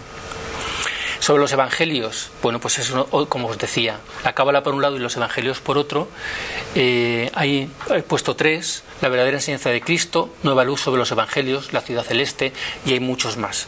Hay uno que se llama Sois dioses, que no lo he puesto, que constantemente en cada capítulo coge un tema de la Biblia y lo explica en su clave esotérica. Es de lo más claro más sencillo y más profundo que yo he visto en mi vida para explicar estos temas. Armonía y salud. La armonía está muy relacionada con la pureza. Los tenéis en el índice, todos los libros los tenéis en el índice. Claro, y además está en la página web. Me voy a saltar también el vídeo este. Los chakras, centros y cuerpos sutiles, pero también habla durante toda su obra de los típicos chakras. Del zodíaco, el mejor libro que tiene, el zodíaco, clave del hombre y del universo. Es de lo mejor también que tiene sobre este tema. La alquimia también lo toca mucho. El trabajo alquímico, la búsqueda de la perfección. Ese es un librito pequeño como la piedra filosofal. La alquimia espiritual es una de las obras completas, un tomo más grande, con más páginas y con más información. El tema de la luz también es importantísimo en Onran. Ahí tenéis 3 ejemplos. Y el sol. El sol es el centro de la conferencia de hoy. El sol tenéis la nueva religión solar y universal y los esplendores de Tiferet. Creo que este no está traducido, son 2 tomos. Los esplendores de Tiferet sí. Tiferet es el sexto sefirot y es Micael y es el sol. Y combinado con la luna y con la tierra, que son las 2 sefiros que están justamente detrás, con esa triada tierra, luna y sol, es tierra, creo que es Malkut, la luna que es Yesod y el Tiferet que es el sol. Con esos 3 está hablando de la constitución centenaria del hombre, está hablando también de un proceso, hay que purificar la tierra a través de la parte positiva de la luna. La luna tiene una parte negativa y una parte positiva para llegar al sol, pero en el sol me voy a detener un poco más. Ahí tenéis un momento de meditación y fijaros que él mismo lo dijo, por eso he puesto el título a la conferencia: me considero como un hijo del sol, de una conferencia que se llama El poder del sol. Desde mi punto de vista, Onran es un hijo del sol, pero de todas. Fijaros que el sol, bueno, esto es una anécdota. Resulta que cuando, no la leo, la leéis vosotros mientras hablo, cuando empezaron en Francia en el 37 con estas enseñanzas, fijaros en el 37, o sea, el nivel cultural de la gente, y les acusaban de que iban desnudos a ver la salida del sol. Y entonces él bromea, dice, pero ¿no se han fijado? Pero si con el frío que hace de madrugada a las 6 de la mañana y estamos ahí con nuestros abrigos, y les acusaban, para criticarlos, para meterse con ellos, de que eran como nudistas, que iban a ver salir el sol desnudos. Y era una crítica que se le hacía en aquel tiempo. Sin embargo, el nudismo es una de las prácticas solares mejores. Sí, se sigue una serie de principios relacionados con los hombres y con las mujeres que él da, pero el tomar el sol desnudo, que sobre todo las partes que normalmente tenemos más tapadas, más ocultas, les dé el sol, es uno de los elementos más positivos a la hora de ejercitarse con el sol. ¿Qué es lo que le recomendó su padre a Tolkon Saraidarián cuando cayó enfermo de jovencito? Eso no lo conté en la conferencia. Le dijo que tomara baños de sol y unas comidas muy determinadas, o sea, alquimia a nivel de comida y alquimia a nivel del sol, para que se curara de algo que en aquel momento los médicos no podían ni curarle.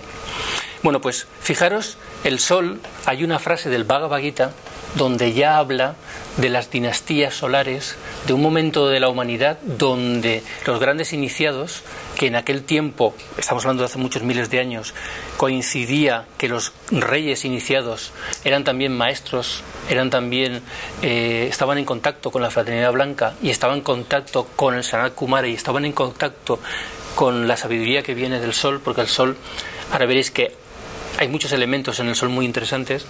Ya dice ahí de dónde viene la sabiduría. Leo rápido. Dice: yo declaré esta enseñanza eterna y doctrina del yoga del Surya Yoga, el yoga solar, a Vivasvata, a quien los hombres llaman el Sol, el Señor de Luz. Vivasvata lo comunicó a Manu, el espíritu reinante, y Manu lo transmitió a Isvaku, el fundador de la dinastía solar. Y así fue pasando de grado en grado hasta ser conocida por los regios sabios.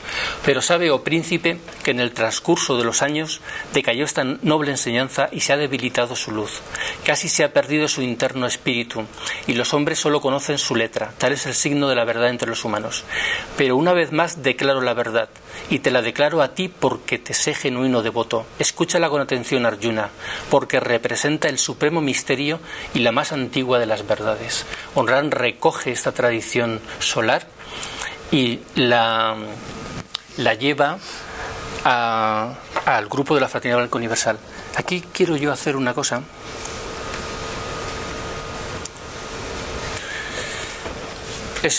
Fijaros, todo lo que hay relacionado con el Surya Yoga. Todo eso es que no me cabía en la diapositiva. Todos son elementos que están relacionados con el yoga solar. No, eso sería no una conferencia ni dos ni tres, sería todo un ciclo de conferencias. Entonces yo simplemente voy a pasar por encima, ¿no? Pero fijaros, por ejemplo, si me vengo aquí, el prana. Prana. Tenéis telesma. Bueno, sí, creo que lo puedo poner un poquito más adelante. Aquí. Bien, aquí lo tenéis. ¿Veis? El prana es uno de los elementos importantes relacionado con el sol, la energía. Hay tres energías principales que vienen del sol. El prana es una de ellas, Fohat es otra y Kundalini es otra. Pues telesma, que es una energía de la que habla en el Kybalión Hermes Trimegistro, es la misma energía, es la suma de todas estas energías que salen del sol. Y no se puede hacer ninguna labor mágica sin esa energía llamada telesma. La respiración está relacionada con el sol, porque cuando respiramos estamos cogiendo prana y ese prana nos transforma según qué tipo de respiración, porque hay todo tipo de respiraciones para diferentes cosas. El cuerpo etérico, que es donde están los chakras de ese plano, los que casi todo el mundo habla, se alimentan del sol a través del bazo, luego se reparten por el resto de chakras y nos alimenta, y eso viene del sol. La salud depende de eso. Un buen equilibrio de energías de cada uno de los chakras es lo que nos permite estar sanos o estar enfermos. Eso simplemente, a grosso modo, relacionando con el prana. Los yogas. Él explica que está el Nani Yoga, es que desde ahí no lo veis muy bien, ¿verdad? Está el Nani Yoga, que es el yoga solar. El Chatva Yoga es el de los mantras, el del sonido, el poder del sonido. El Hatha Yoga es el que más se conoce en Occidente, el de las asanas y posturas. El Rani Yoga, que es el yoga de como hemos dicho, de la comida, de la nutrición. El Raja Yoga. Existen los 4 yogas primarios, que son el Karma Yoga, el Raja Yoga, el Nani Yoga y el Bhakti Yoga. Nani Yoga es el del conocimiento, Bhakti Yoga es a través de la devoción, el místico, el Karma Yoga es a través de la voluntad y de la acción. Él enumera todos estos y dice que todos estos yogas están incluidos. Aquí yo sé que os estoy mareando a todos con esto. Están incluidos en el Surya Yoga. Al practicar el Surya Yoga se están practicando en diferente medida todos los demás yogas, porque, por ejemplo, a nivel de los mantras, él recomienda una serie de frases que se pueden decir y se pueden pensar y se pueden meditar en ellas a la salida del sol. A nivel, me voy a centrar ya porque si no os marearé con el esquema. El sol siempre ha sido adorado en todas las culturas, y os he puesto esta imagen porque, si os fijáis, los rayos del sol acaban en manos, en unas manitas. Está diciendo muchas cosas, está hablando de la energía que viene del sol y también del amor que viene del sol a los hombres. Akenatón es uno de los grandes faraones, de los más grandes faraones de Egipto, que intentó quitar la diversidad de dioses por el monoteísmo, que era el sol, o sea, el dios sol. Lo que os decía de las diferentes energías, y una enseñanza muy bonita que él también transmite, y es que el sol es el corazón del sistema solar. Primero, el Sol no es algo inerte, no es un trozo ahí de masa con explosiones atómicas, como nos dice la ciencia, ¿no? Sino que hay incluso vida. Yo sé que esto puede a alguno parecerle demasiado exagerado, pero según no solo las enseñanzas de Onram, sino de la tradición teosófica, en el Sol hay vida. O sea, no solo que todo está vivo, sino que hay seres, hay arcángeles, hay ángeles que viven en el Sol. La parte superior del ser humano, el ángel solar, el yo superior del ser humano, habita en el Sol. Todos de alguna manera estamos habitando en el Sol. Pero sin llegar a eso, el Sol a nivel energético es el corazón del sistema. Fijaros, ahí pone Júpiter, Saturno, y late. Y en cada latido, a través de unos como ríos de energía que recorren todo el sistema solar, que conectan no solamente el Sol con los diferentes planetas, sino también los diferentes planetas entre sí, que es lo que fundamenta la astrología precisamente, esas influencias. Cuando late el Sol, lanza su energía, lanza su poder, sus diferentes tipos de energía, las lanza a todos los planetas. Y dicen los clarividentes que si pudiéramos ver el Sol desde arriba y pudiéramos ver la parte invisible de cómo esas energías se mueven, es un gran loto.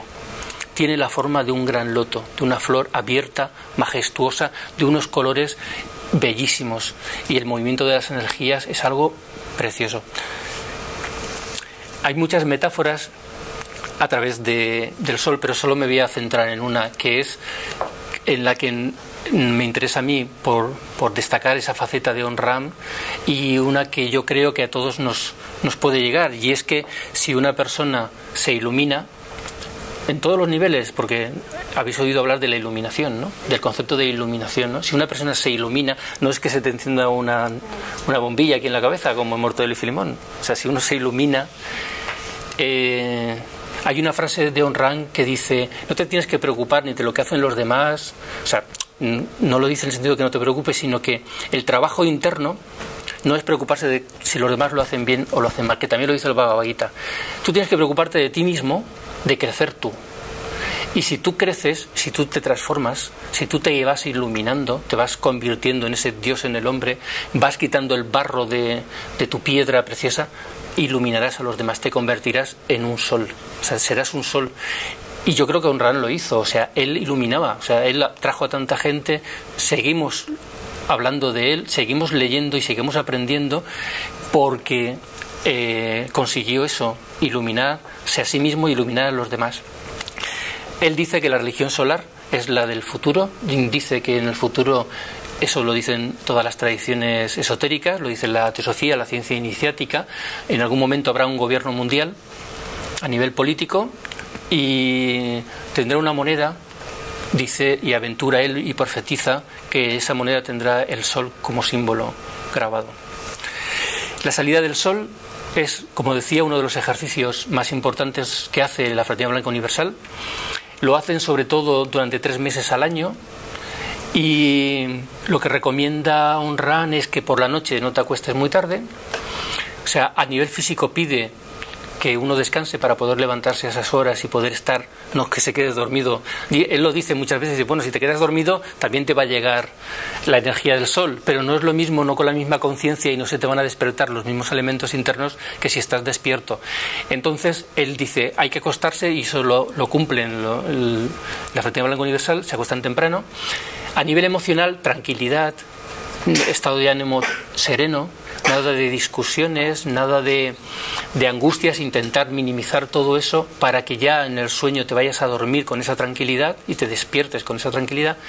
Y luego a nivel mental, cuando estás sobre todo aparte de olvidarte de si tienes que pagar una factura o si se te ha olvidado las llaves del coche o lo que sea, meditar en una serie de frases que él va diciendo y una serie de temas que él tiene en sus libros para aprovechar ese instante, y si se puede estar una hora en la salida del Sol, no ir, ver y te vas, si puede estar una hora viéndolas. Eso es lo básico que pide para poder estar y aprovechar la salida del Sol. Para mí Onram, ya digo, es un ejemplo de vida. El optimismo también es algo fundamental. Onram es una persona que cuando lees sus explicaciones te dan ganas de ser mejor. O sea, cuando lees a Ayn Rand te dan ganas de ser mejor persona. Hay grupos, hay tendencias que te hablan de como la Iglesia, ¿no? Esto es el valle de lágrimas y hemos venido a sufrir y tienes que quemar todo el karma negativo que tienes ahí acumulado desde Dios sabe cuántas reencarnaciones y no debes permitirte nada de felicidad porque tienes que quemar ese karma y la única manera de crecer y de ser mejor en este mundo es a través del sufrimiento, etcétera, etcétera. No. Él pone el sufrimiento en su sitio, él pone el karma negativo que tenemos que pagar en su sitio, pero tiene una actitud optimista, porque al final el bien siempre vence, por decirlo en plan peliculero, ¿no? O sea, el camino del hombre es el desarrollo interior, sí o sí. Vamos a terminar siendo esos diamantes, queramos o no queramos, unos sufrirán más en ese proceso y otros sufrirán menos.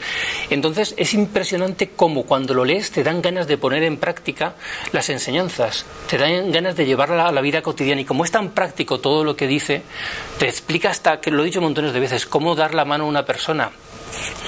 ¿Qué tienes que tener en cuenta a la hora de darle la mano a una persona? Te explica incluso cuando andas qué está pasando a nivel etérico y cuando te lavas, qué hacer cuando te levantas por la mañana, cuando te acuestas. O sea, te da ejercicios de todo tipo, con la comida, con las respiraciones, con el sol, para con la gente, y te dan ganas de ser mejor. O sea, te lo plantea de tal manera que dices, yo es que quiero ser así. Yo quiero ser así. Y como él dio ejemplo de eso, uno dice, yo quisiera ser como Ayn Rand. Yo, de momento, me conformaría si me quedase, como he dicho, con el pelo blanco y la barba blanca. Y aquí viene, yo sé que algunos solo se han quedado por lo que he dicho de la lucecita. Esa lucecita que aparece en varias fotos. Sí, yo sí. Simboliza el lingam. El lingam, no sé si lo sabéis, es el principio femenino y el principio masculino. En la India hay templos donde en salas solo hay eso en la parte central. Está la parte horizontal, que es la parte femenina, y la parte vertical, que es la parte masculina. Aquí también hay símbolos que es... Claro, es que ese es el símbolo. Y eso apareció en varias fotos en diferentes años distintos. Y, claro, podemos interpretarlo como nos dé la gana, ¿no? Yo lo interpreto sabiendo cómo fue su vida y lo que enseña y tal, que él consiguió algo que es el futuro de la humanidad y es integrar el principio masculino y el principio femenino.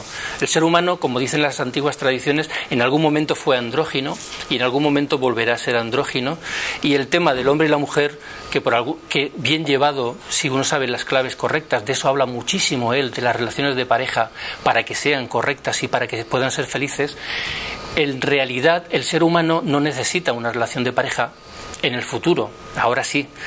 Pero un ser humano tiene que encontrar dentro de sí su principio femenino si es hombre y su principio masculino si es mujer.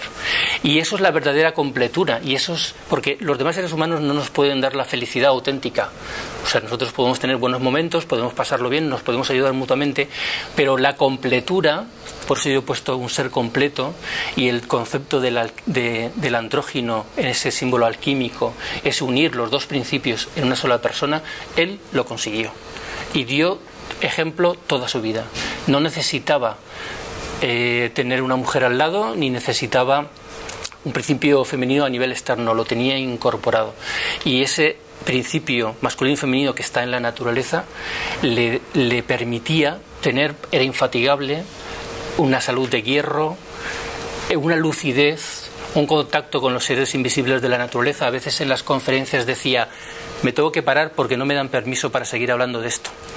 Él estaba dando las conferencias y estaba en contacto con seres invisibles que le ayudaban a explicar determinados temas. Tenía desarrollados la mayoría de sus chakras y era un ser prácticamente completo, lo más que se puede o dentro de lo que se puede en el mundo en el que estamos manifestados. Y me gustaría acabar con una frase que también para mí es algo que le pasó a él y que lo cuenta en un libro. Dice que se encontró con un pope, no sé si sabéis, un pope es un sacerdote de la Iglesia Ortodoxa, y le dijo la célebre frase, polvo somos y en polvo nos convertiremos. Y entonces Ayn Rand dijo, después de reflexionar, le contestó, eso es muy deprimente y no es verdad. Luz somos y en luz nos convertiremos.